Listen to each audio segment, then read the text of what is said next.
في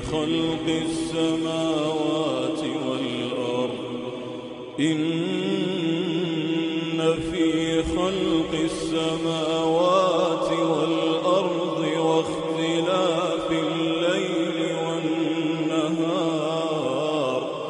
لآيات لأولي الألباب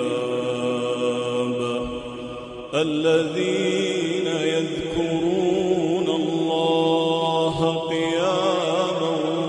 وقعودا وعلى جنوبهم ويتفكرون في خلق السماوات والأرض ربنا ما خلقت هذا باطلا سبحانك فقنا عذاب النار ربنا